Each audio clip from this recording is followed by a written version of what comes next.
What is up, guys? Amp here bringing you a Call of Duty Black Ops commentary. Now, today I kind of wanted to go back to my roots, and when I say that, I mean I want to kind of talk about the gameplay and giving you some tips and stuff, rather than giving you some news or anything like that. So let's get the 2 points I wanted to get out of the way, so we can get straight to the gameplay. First off, on October 14th that's the start of MLG Orlando, if you guys didn't know, so check that out. But that weekend I will also be at school for a tournament, and in that tournament I'll be playing most likely on a team, and I'll try to get it live streamed. I'm gonna definitely try to get it capped, or some of the games capped, so that I can give that to you guys, or show that to you guys. Other than that, just letting you know about those two. I didn't know it was going to be the same weekend. It just ended up getting scheduled that way, so oh well. But we'll be watching the stream the entire time as well, while we're doing the tournament, so it's all good. Alright, so gameplay.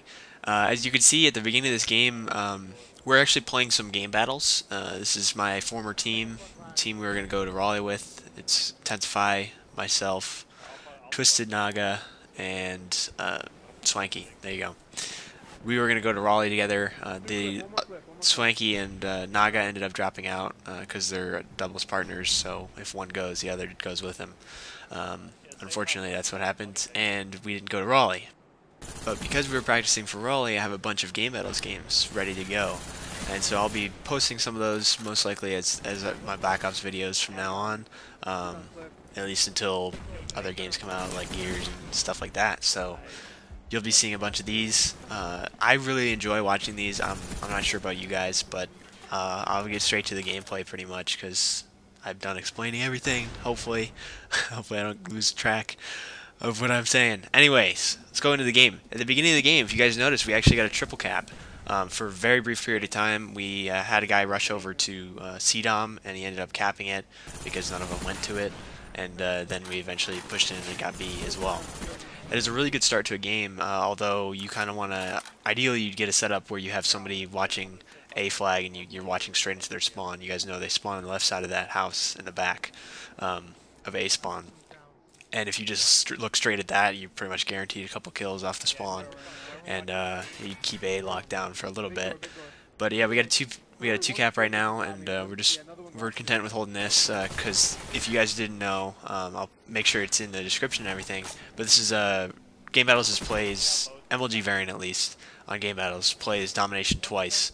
And so this is the second round of Domination. I believe we won the first one by like 50 points or something like that. So we have a pretty decent lead right now, and we're pretty content with just holding 2 flags because all we need to do is win this game.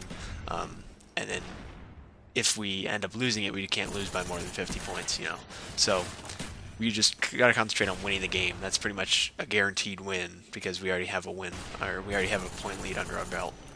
So with that in mind, you don't want to push yourself too far. You don't want to overextend your team. You don't want to ruin a setup that you potentially have by trying to go for a trip cap again.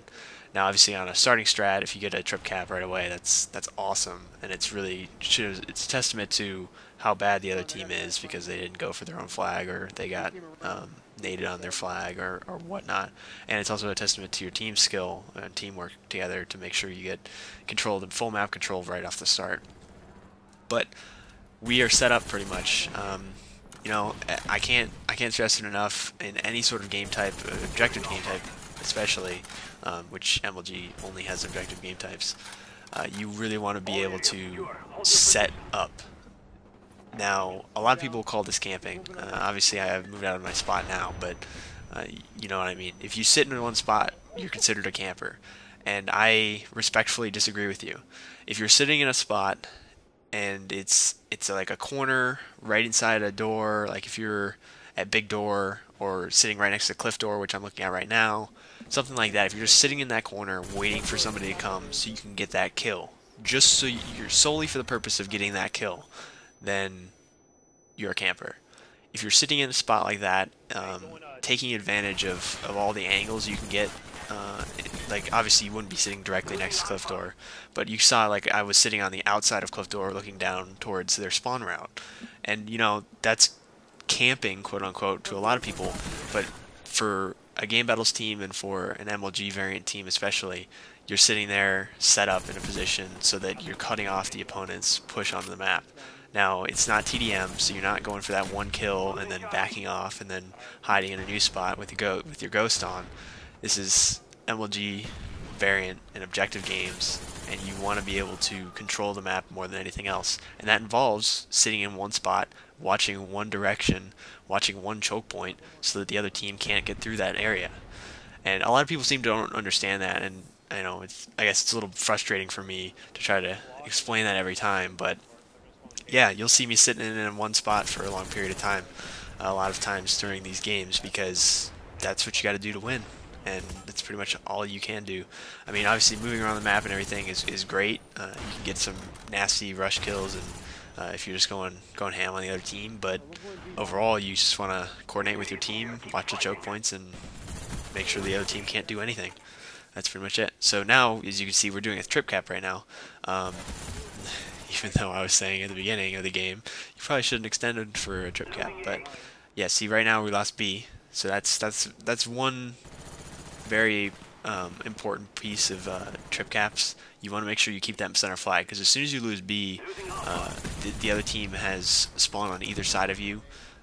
No, we got it back because we were well coordinated, but they'll spawn on either side of you on A or C flag, and in that spawn, you're pretty much trapped. You can't really get to either of the flags, and then they'll end up getting one of those, and then they'll have a 2-cap on you, and then you're stuck in one spawn. So it's tough to justify going for a trip cap unless you really know where the enemy's going to spawn. You're really well practiced as a team and putting in the time to watch those choke points and such. So yeah, pretty much just a commentary about camping and making sure you lock down those choke points and don't overextend. That's pretty much it. I want to leave you guys with this cool new outro I have. Obviously it's got a little ways to go, but I'm working on it, and I hope you guys check out those 2 videos, subscribe, and follow me on Twitter.